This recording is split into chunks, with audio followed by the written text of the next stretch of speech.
Ici, la beauté a un visage.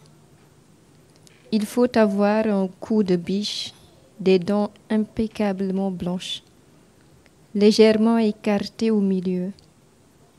Ici, c'est-à-dire Djibouti, mon pays inabouti, mon dessein brouillon, ma passion étourdie, cette ville, jadis blanche comme le Madrépore, où toutes les mythologies firent escale avant de s'échouer un peu plus loin. Cette ville où la colère est en train de macérer et de lever sourdement. Je suis à l'image de cette ville au visage lépreux. Les climatiseurs forment des grosses verrues sur le dos de la ville. Mon paysage est une mauvaise aquarelle. Une bousculade de maisonnettes de tôle et de bois entrecoupées par des allées sinueuses et boueuses. Merci. Bonsoir à tous et bienvenue encore. L'auteur de ces mots est un écrivain de traversée. Ces mots que vous venez d'entendre. C'est un passeur de langue, un arpenteur de monde. Il est poète, romancier, essayiste. Professeur d'université à Washington, il garde dans sa poche le souffle chaud de la Corne de l'Afrique. Il a écrit une utopie où l'Afrique domine le monde. Un roman inspiré de la vie du poète afro-américain Gil Scott Heron. Une autobiographie où il transforme la douleur en musique et fait du handicap une force d'élévation. Son œuvre interroge plusieurs thèmes, notamment l'exil, la mémoire, la transmission, la blessure du corps et du cœur et les cicatrices de l'histoire. Né à Djibouti, formé en France, il est citoyen du monde. Il a fait de l'écriture un pont entre les rives, essentiellement, un abri par temps de tempête. Cher public, cet homme au talent multiple que je viens de vous présenter, c'est notre invité. Abdourahmane Ouaberi, bonsoir. Bonsoir. Merci d'être si nombreuses et si nombreux. Et je vois pas mal de têtes que je connais depuis un certain temps. Ma petite sœur Béate, par exemple, et plein d'autres. Vous auriez pu... Il y a Eric Baird derrière, professeur d'université d'économie ici. Et plein d'autres hommes, je disais. Vous auriez pu faire autre chose, voir un film, je ne sais pas, faire...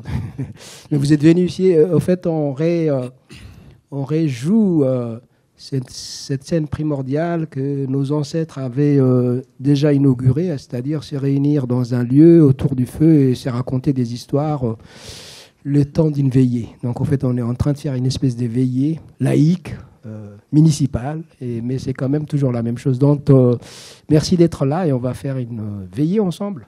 On va essayer en tout cas. Bon, Abdourahmane Ouaberi, je vais commencer cet entretien. Je ne sais pas si j'étais la personne la mieux indiquée, peut-être parce que j'ai beaucoup trop d'admiration pour vous. Donc, moi, je vous découvre en réalité, je pars d'une expérience personnelle, je vous découvre en 2002 avec un texte magnifique, c'est Moisson de crâne. Et ce texte-là, moi, m'a complètement bouleversée et transformée, puisqu'il parle d'un élément très marquant qui a secoué l'Afrique, pour ne pas dire déchirer carrément l'Afrique, parce que ça a été affreux. Et d'entrée de jeu, je voulais vous demander si vous pouvez nous en parler et nous dire aujourd'hui encore ce que cette expérience, ou du moins ce que vous avez gardé de cette expérience. Oui, il y a Béata devant moi, donc... C'est un peu... Alors, je vais essayer d'être synthétique et peut-être pédagogique. C'est né d'un désir d'écrivains africains autour d'un festival qui se trouvait à Lille, qui s'appelait Fest Africa. Vous savez, à Lille, il y a une école de journalisme. Et quand des étudiants africains qui passent par l'école de journalisme ne trouvent pas du boulot pour des raisons XY et ne peuvent pas retourner chez eux, ils s'installent dans la ville de Lille et ils font de l'animation culturelle dans la région de Lille. Donc il y avait un festival qui avait 5 ans d'existence, quand un jour en 94, 14, peut-être 16, ouais, 16. On venait aussi de pondre, l'écrivain Ogoni du Nigeria qui s'appelait Ken Saro-Wiwa. Et à partir de ces deux conflagrations, on a dit il faut faire quelque chose dans les coulisses. Et nous avions on va dire un guide qui est malheureusement aujourd'hui disparu, qui était un ami très cher qui s'appelait Théogène Karabainga, qui est un Rwandais. Une voix des RFI, tout le monde la connaît, Mille Soleil. Et Théo nous avait dit je vais vous guider et il faut qu'on fasse une veillée encore au Rwanda pour rendre hommage aux victimes, aux presque millions des génocidés, rwandais, Tutsis notamment, principalement, mais aussi essayer d'en rendre compte d'une manière un peu plus distante, peut-être un peu plus distanciée, un peu plus littéraire, parce que nous reprochions au compte rendu qu'il y avait à l'époque d'être journalistique souvent et occidental certainement. Vous voyez, il y avait les travaux honorables, très honorables d'un Patrick Saint-Exupéry en France, qui était un journaliste du Figaro qui avait fait un excellent travail. Un peu plus tard, Asfeld, et aux États-Unis, il y a des gens comme... son nom me reviendra, mais il y avait des gens qui avaient travaillé. Et donc, nous, on arrivait en essayant d'avoir un regard africain, on va dire, continental sur ces tragédies. Donc, les Rwandais, à l'époque, ne pouvaient pas écrire. Et donc, on était... il y avait des Sénégalais comme Boris Boubacar Diop, des Guinéens comme Thierno Menenambo, deux Tchadiens, etc., etc. Et l'idée, c'était de vivre un peu... à l'heure de Kigali pendant un mois ou pour mon cas 2 mois et après d'écrire quelque chose. Et moi j'étais plus jeune écrivain de la bande et je me suis dit oh là là c'est compliqué, je vais pas faire un personnage inspiré du génocide, que la personne soit victime ou assassin. Donc j'ai fait ce que j'appelle un peu un service minimum. J'ai fait 3 nouvelles de fiction et 3 récit de mes carnets. Boris a fait un très bon travail, Tierno aussi, enfin tout le monde a fait son travail. Alors ce qu'il faut retenir aujourd'hui, c'est que nous avions mis la première couche d'encre sur cette plaie, à une époque où les principaux intéressés ou touchés ne pouvaient pas prendre la plume Il y avait par exemple un homme qui était avec nous qui s'appelle Tarsis Rugano, qui ne pouvait pas écrire, qui est un homme de théâtre, qui va écrire plus tard, etc., etc. Donc aujourd'hui, on est même dans la 2e génération, parce que tout va très vite. On a des gens qui témoignent à partir de la souffrance des parents. Exemple, Gaël Faye, que vous connaissez. Gaël écrit à partir du trauma de sa mère. Mère qui était présente presque dans le même pays et pas loin, puisqu'elle était au Burundi. Ma camarade et amie très chère, Beata, était enfant, adolescente à Boutaré, etc. Donc, on a permis, en tout cas, on a passé aujourd'hui la main à Gaël, à Beata et aux autres. Mais nous, on a donné la première couche sur cette plaie, première couche d'encre. Ok, merci. Ce qu'il faut retenir, en fait, c'est que ce texte très fondateur n'est pas le premier, très loin de là, et qu'avant ça, vous aviez déjà écrit une trilogie, donc Le Pays sans ombre, Kaé nomade et Balbala, un roman, donc deux nouvelles et un roman par la suite. Et dans cette trilogie-là, vous êtes en quelque sorte déjà le premier témoin, et témoin à la fois témoin et critique de votre pays, donc Djibouti, et on va dire l'un des premiers écrivains natifs du pays. Et la question que je voulais vous poser, c'est de savoir comment peut-on écrire pour son pays quand il faut à la fois l'aimer, en dénoncer les travers et aussi en porter la voix. Ben oui, c'est un peu tout ça. Donc maintenant, je fais l'intelligent et je re-regarde et je pose je suis aussi un peu enseignant, donc je regarde rétrospectivement. Mais à l'époque, j'étais dans la mouscaille et j'ai essayé de m'en sortir tout seul. Donc pour les faire très vite, Djibouti est la dernière colonie française à être décolonisée et elle était encore verte, donc on nous envoie des jeunes étudiants à Bordeaux, à Marseille, à Lille, etc. Et avec un projet, ce que j'appelais une mission nationale, c'était que le gouvernement français, ou djiboutien d'ailleurs, parce que c'était l'un ou l'autre qui donnait des bourses, on avait une mission de allez étudier pendant 4 ans et vous allez revenir faire la fondation du pays, n'est-ce pas djiboutianiser l'administration, on cherchait des enseignants. Et pour l'État français, c'était de retirer des coopérants, c'était des économies, vous voyez. Donc on arrive avec cette mission-là. Et donc moi j'avais 20 ans, j'arrive en Basse-Normandie, j'ai fait anglais parce que je voulais faire philo au départ, mais on m'a dit on a besoin de très peu de profs de philo, n'est-ce pas? Donc j'ai dit mais je ne vais pas faire en français parce que je parle français, donc j'avais l'impression que si je restais 4 ans en Normandie et que je finissais par faire un mémoire de maîtrise sur le paysage chez Maupassant, j'avais l'impression que j'aurais rien appris, quoi. Donc je me suis dit allez on va faire à côté, donc je vais pris anglais, fût-ce avec un accent normand, mais ça me paraissait un peu plus lointain. Et donc, mon projet sur les 3 premiers livres, c'est un dialogue avec le pays. Donc, j'avais 20 ans, mon pays avait 8 ans, donc j'ai 12 ans d'âge plus que mon pays, vous voyez.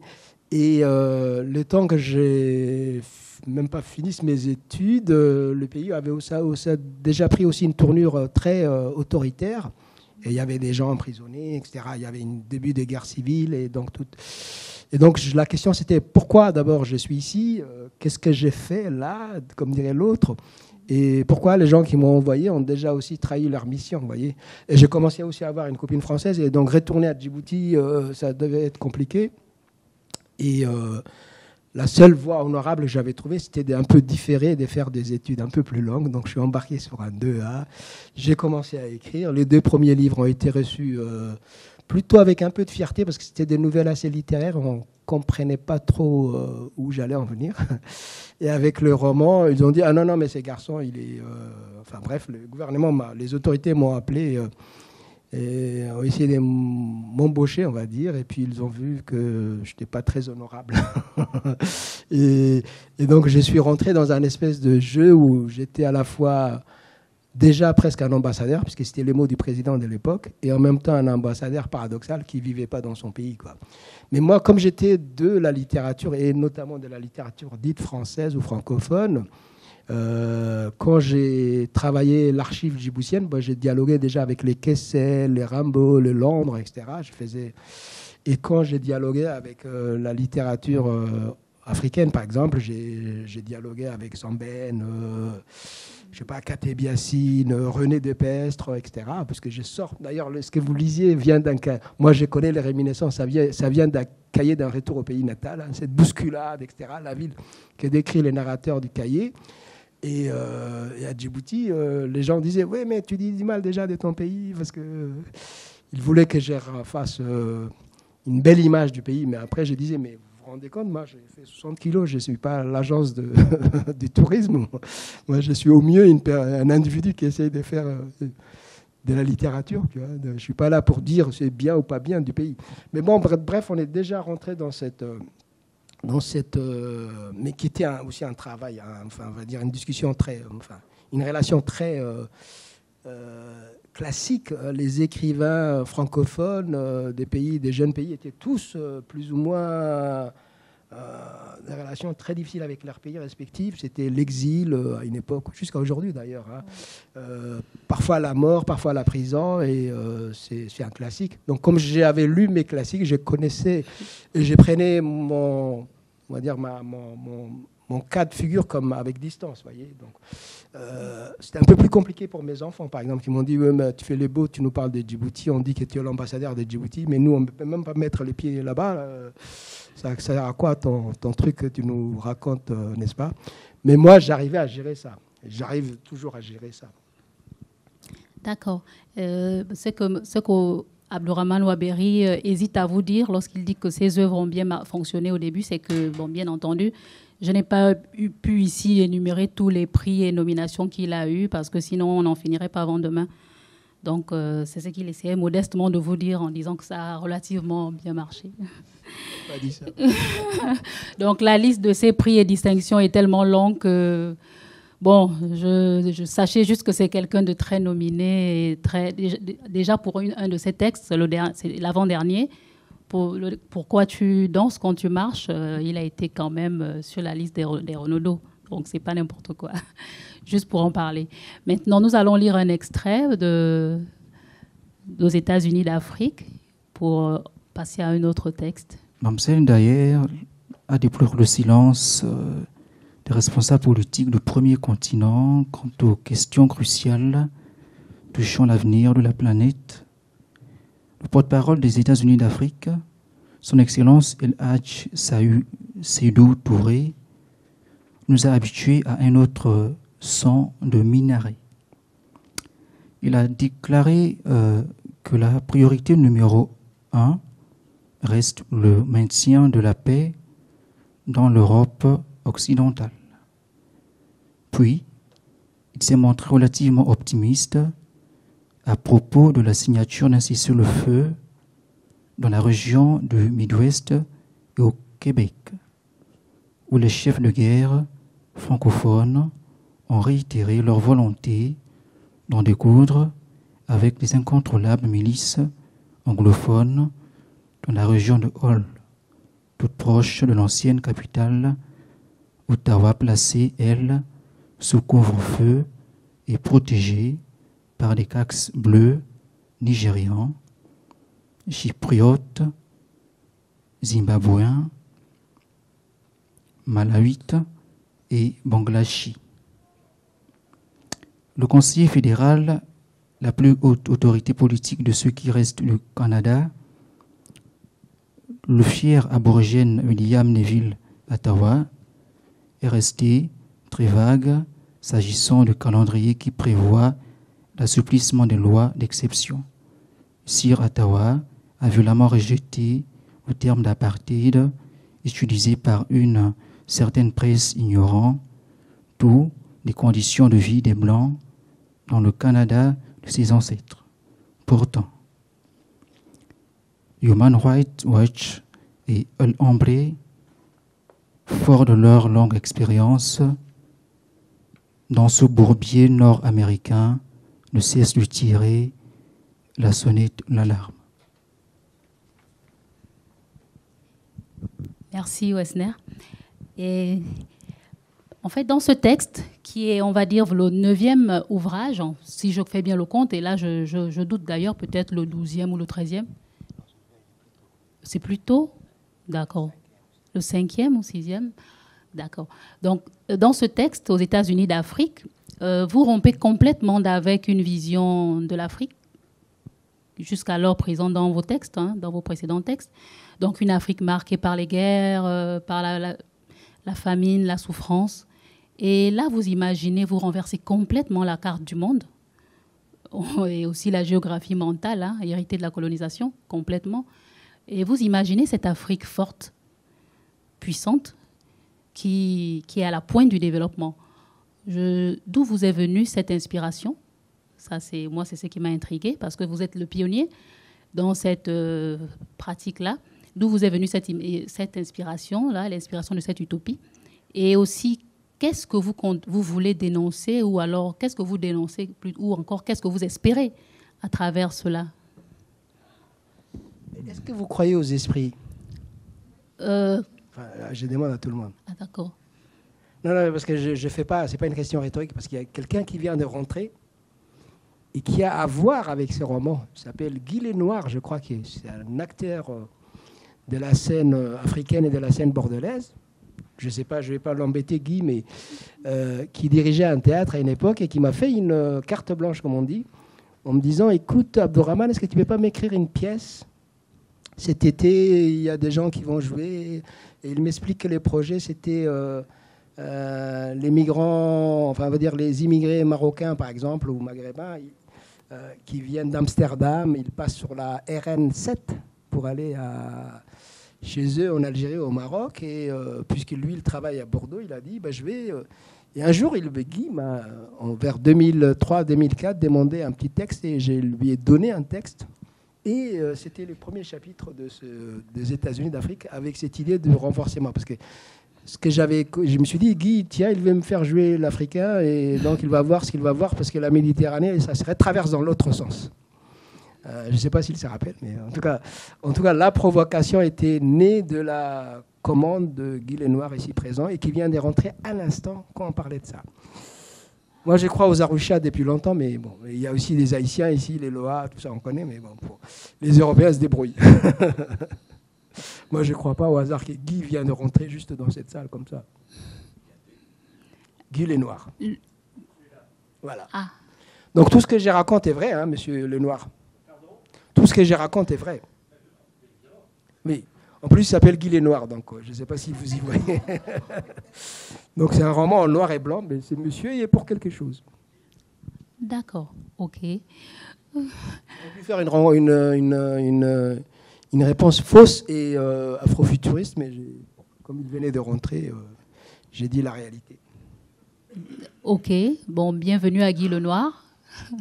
Moi, je pensais que c'est une fiction, là, sur l'instant. Bon, et je sais pas si le public est satisfait, mais moi, j'ai l'impression d'être resté sur ma faim par rapport aux deux volets de la question. Je vais faire la version académique. Je voulais faire de l'afrofuturisme. Je suis un pionnier de l'afrofuturisme. Mais l'afrofuturisme, ce n'est rien d'autre que les esprits. Hein. Les Haïtiens le savent ça depuis longtemps. D'accord. Bien, avant de passer, on va faire une petite pause musicale avant de passer à la suite. Et cette petite pause musicale va nous mener à votre texte hommage à Gil Scott-Heron. Et moi, je le connaissais pas, je connaissais même pas le texte, je l'ai découvert en regardant et je me suis demandé, mais question simple, mais pourquoi lui? Je ne vais pas faire encore les esprits, mais il y a une petite anecdote. J'habite à Paris dans les 10e, pas très loin d'un lieu qui s'appelle les New Morning. Et Gil venait jouer au New Morning. Et un jour, il est venu jouer et puis il est reparti à New York et il est mort très jeune, à 62 ans, mais en même temps un homme usé, fatigué, parce que la dernière décennie de sa vie était un enfer pour lui. C'était les années crack. Cet homme qui était beau, enfin il était toujours beau même quand il a été malade. Mais donc moi j'ai toujours été assez inspiré par les musiques noires et cet homme-là est un de ce qu'on va appeler le parrain du hip-hop. C'est la génération, la fin du free jazz, les débuts de ce qu'on appelle la dope, par exemple, et les débuts du hip-hop. Donc des gens comme Jay-Z, Dr. Dre, tout ça, l'appellent le parrain, le Godfather, donc le parrain du hip-hop. Oui. Et lui, il dit, il n'est rien d'autre qu'un bluesologiste ou un bluesologue, parce qu'il dit qu'il y a une trame de musique noire qui, depuis les premiers cris dans le chant de canton jusqu'à aujourd'hui, c'est la même chose. C'est la même chose que parfois on appelle house, parfois on appelle hip-hop, parfois on appelle blues, etc. Mais il y a une même continuité. Et Gil, pour les planter physiquement, ben c'est d'abord un bel homme. Il est très grand, très clair, très comme ça. Il a une prestance et quand il rentre dans une salle, tous les yeux se braquent sur lui. Et les femmes sont par terre, quoi, parce qu'il est magnifique. Toi. Il a une pomme d'Adam comme ça, énorme. Il a une voix de stentor et quelqu'un disait qu'il a une voix à servir Shakespeare. Et c'était aussi un génie parce qu'il a dit, je sais pas, au lycée, il a grandi dans au Spanish Harlem, tu vois, c'est une partie de Harlem, et il a bénéficié d'une école juive qui lui a donné une bourse. Et le mec, il était très doué, quoi. Il se retrouve à 21 ans à Johns Hopkins. Et il dit non, je vais rentrer dans une petite université qui s'appelle Lincoln parce que son parrain, enfin la personne qu'il admirait, qui s'appelait Langston Hughes, est allé à Langston Hughes et allé à Lincoln. C'est-à-dire le mec, il rate Columbia ou Harvard et il va aller dans une petite université noire du Pennsylvanie, Lincoln. Et il est là en deuxième année. En première année, déjà, il a rempli son premier roman. Il a fait un polar qui s'appelle The Vulture, Les Vautours. Et en deuxième année, il y a déjà des offres qui arrivent. Et puis arrive ce qu'on va appeler plus tard le DOP. Il y a les Américains, on est à la fin des années 60. Les Américains noirs prenaient des identités africaines. Donc, ils prenaient des noms Yoruba, Akon, etc. Ils avaient les Deshkari et tout ça. Et puis, en deuxième année, donc, il est à Lincoln, il est président des étudiants, je ne sais pas quoi, de lettres. Et il y a un groupe de musiciens qui passe, dont il avait invité, qui s'appelait The Last Poets. Et il dit, je vais faire comme eux. Et The Last Poets, c'est quoi? C'est 3 Américains noirs qui ont 3 noms Yoruba et qui chantent plutôt qu'ils parlent, avec un petit filet de guitare et des congas. Et les mecs, il a dit, je vais faire ça. Et il a arrêté, troisième cycle, il a arrêté John Hopkins qui lui offrait un job. Il a dit, non, je vais faire de la musique. Et il va faire cette musique-là. Donc, il a toujours joué les pianos parce que l'église, n'est-ce pas, il faisait du jazz. Et il était aussi très activiste. Par exemple, il faisait déjà le lutte écologique, comme on l'appelait. Il était contre la guerre le nucléaire, par exemple. Il manifestait. Et ses copains noirs lui disaient, mais ça, c'est un combat des Blancs, tu vois. Donc, il était déjà intersectionnel. Et il a fait des morceaux magnifiques. Il a 11 disques et 3 posthumes. C'est une merveille. Et vous connaissez The Revolution Will Not Be Televised, des choses comme ça. Ou encore, il y a un qui est encore meilleur, enfin, qui est très caustique, c'est pas Whiny on the Moon. Vous connaissez Whiny on the Moon? En gros, il dit c'est la conquête de la Lune, tu vois. On envoyait les Américains allaient à la Lune parce qu'ils voulaient suivre les Russes, tu vois. Et il dit, moi, je vais même pas payer mon loyer, mais tout te rentre plus cher parce que petit blanc, hein, Whiny, c'est une déformation de white, tu vois. Whiny on the Moon, donc ils ont envoyé Blanc-Bec à la Lune et moi je dois payer ma facture. Tu vois, c'est ça. C'est très caustique. Et tout ça, c'est des poèmes. En fait, c'est un poème et il met un tout petit peu de musique, tu vois. Et donc quand il meurt, je vais lui raconter sa vie et je me dis comment je vais lui raconter sa vie. Et comme je ne voulais pas la raconter d'une manière ni larmoyante, ni jugeante, n'est-ce pas? Parce que j'ai trouvé à la fin, parce qu'au départ, je l'ai fait raconter par sa grand-mère qui s'appelait Lily, et qui est une femme du Tennessee, mais elle ne connaissait pas le fou, elle ne connaissait pas l'artiste, elle connaissait l'enfant, parce qu'il est mort dans ses bras, elle est morte dans ses bras à 12 ans. Donc j'ai désespéré, je n'arrivais pas à trouver la bonne voie pour raconter Gil. Et un jour, j'ai relu un entretien et il disait qu'il est revenu encore de Paris et du New Morning et qu'il avait ramené un chat qu'il appelait Paris. Dans ses errances, c'est les années crack, tu vois. Et je me suis dit, voilà, j'ai mon personnage. Il y a Paris qui raconte l'histoire de Gil. Et en plus, comme le roman se développe un peu, Paris devient Farid, et c'est un chat soufi du XIe siècle. Et il peut faire du Rumi. Et donc on a Rumi et les blues en même temps, pour les prix d'un. Merci, c'est vraiment ça a été une très belle découverte pour moi. J'ai vraiment aimé le personnage et son parcours, bien entendu, m'a marqué parce que je n'ai pas compris son choix. Bon, il était professeur d'université, il abandonne tout, il plaque tout, il décide de suivre son cœur. Au plus haut de sa carrière, il était l'équivalent de Stevie Wonder. Tu vois. D'ailleurs, il y a toute une histoire. C'est Stevie Wonder, c'est lui qui les conduisait, parce que Stevie Wonder, vous connaissez, il est aveugle. Hein. Ils ont fait des tournées. C'est Gil qui l'emmenait, Stevie Wonder, jusqu'au bord de la scène, et il l'appelait Iris parce que c'est son signe zodiacal. Tu vois. Il l'appelait pas Gil. Donc quand Stevie Wonder s'est réveillé, il disait Iris. Gil courait parce qu'il savait que c'est le signe poisson. Hein. C'est un autre signe zodiacal, mais il allait prendre la main de Stevie Wonder et c'est lui. Donc c'était un Stevie Wonder, quoi. Et les pierres, et les pierres, et les pierres, et les pierres, et les pierres massico, et les pierres, et les pierres, et les pierres, et les pierres d'Ambala, et les pierres d'Ambala, et les pierres massico. Marasayo ye, et les pierres d'Ambala, et les pierres, et les pierres, et les pierres, et les pierres massico, et les pierres d'Ambala, et les pierres massico, Marasayo ye. Ce matin-là, tout a démarré de manière ordinaire et ce, à une période béat où je ne dansais pas encore quand je marchais. Ce devait être un matin banal, au pays de l'enfance et de la chaleur familiale. Les jours précédents n'avaient pas comporté de faits singuliers à signaler. Tous les matins précédents, le soleil avait quitté son lit d'ouate pour monter dans le ciel et chasser les nuages de mauvais augure. Je sais à présent que ma vie a basculé ce matin-là, que la foudre est tombée sur mes frêles épaules.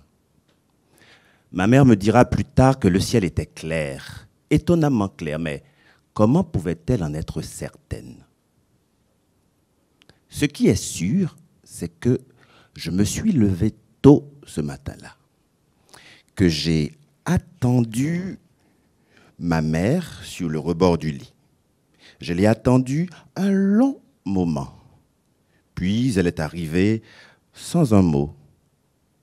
Elle m'a habillé, comme d'habitude, dans la pénombre de la chambre, toujours silencieuse, rêvèche et distante. Pas l'ombre d'un sourire, pas de baiser. Les pieds d'Ambala, les pieds, les pieds, les pieds, les pieds Massiko, les pieds d'Ambala, les pieds Massiko, Marasa Yoye. Messi en pile. Magnifique.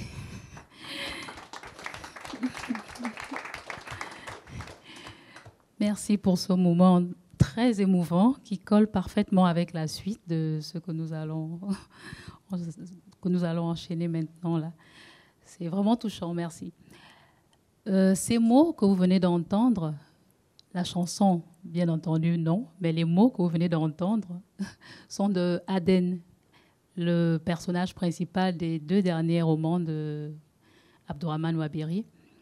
Et ce personnage, Aden, ou du moins fait partie d'une mini-série de romans, donc Pourquoi tu danses quand tu marches et Dis-moi pourquoi j'existe, pour qui j'existe, pardon.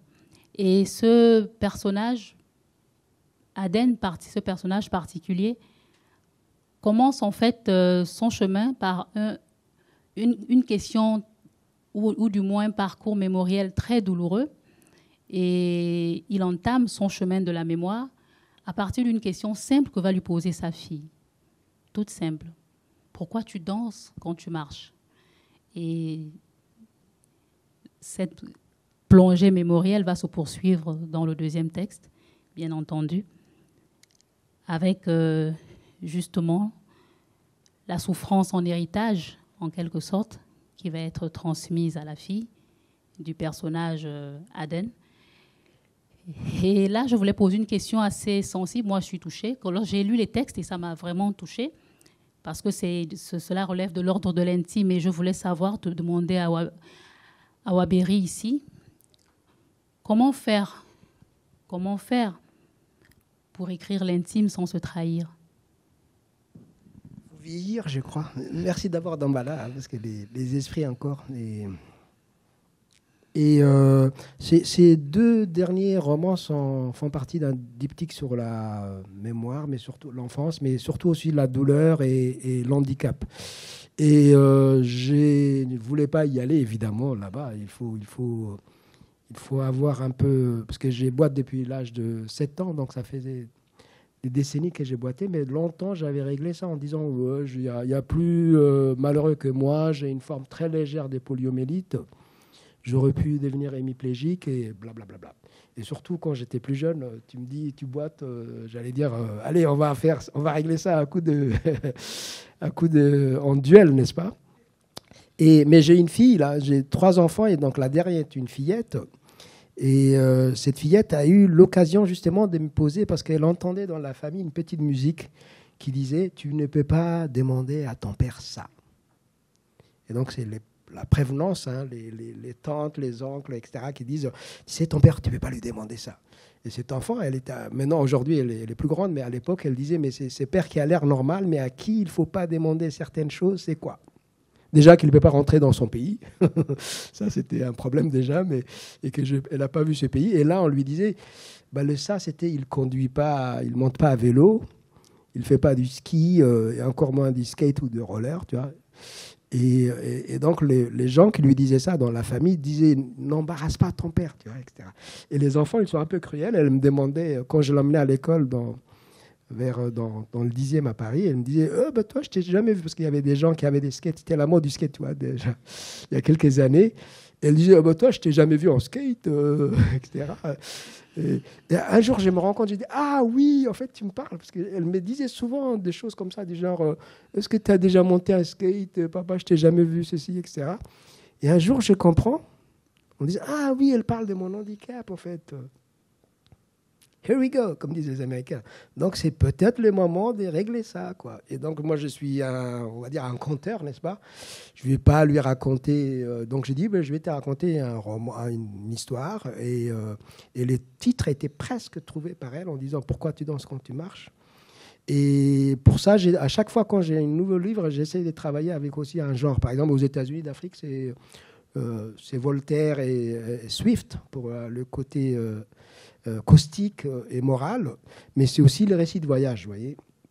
Là, j'ai travaillé sans honte ce qu'on appelle la littérature de développement. Hein, vous voyez, les côtés feel good, guérissant, etc. J'en ai lu alors qu'il y a quelques années, je prenais ça en disant c'est des trucs des femmes, tu vois, dans les magazines chez Elle, etc. Non, là, j'ai pris sérieusement. Je lis du Andy Fourmentel et des gens comme ça. Et j'ai abordé ça en disant sérieusement, c'est la guérison. Aujourd'hui, j'ai appris, par exemple, à partir de Audre Lorde, des gens comme ça, que s'occuper de soi est révolutionnaire. Ce n'est pas un truc de nana, c'est révolutionnaire de prendre soin de son corps.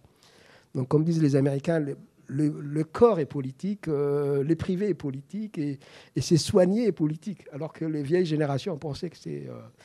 D'abord, qu'on avait gagné la révolution, après on soignait ses bobos. Et les femmes nous montrent, parce que je suis un garçon, nous montrent que les bobos est politique.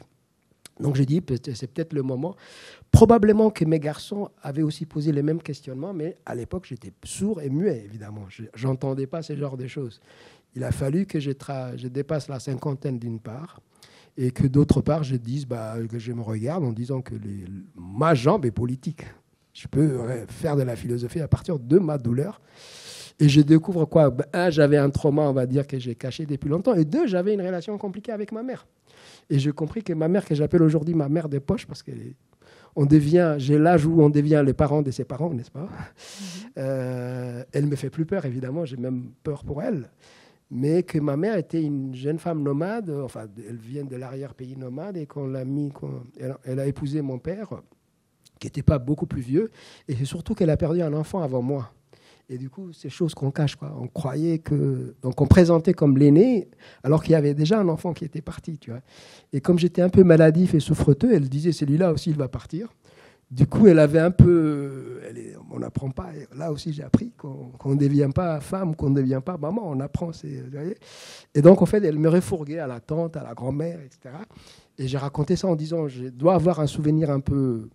lointain je me disais, mais je lui brûle les mains à ma mère, quoi. C'est pas qu'elle me détestait, mais je lui brûlais les mains et elle avait les pétoches d'être maman, quoi, tu vois. Et donc, en fait, elle me filait à la grand-mère. Et dans la maison, il y avait le big boss, c'était la grand-mère, que j'appelle Cochise, qui avait un nez aquilin comme ça, qui avait la peau, on dirait un chef indien, quoi. Quand elle s'est posée comme ça, c'était un chef indien, quoi. Sitting Bull à côté, elle ressemblait à Sitting Bull, tu vois. Alors que mon père, évidemment, c'était sa mère, donc dès qu'elle levait la voix, il était...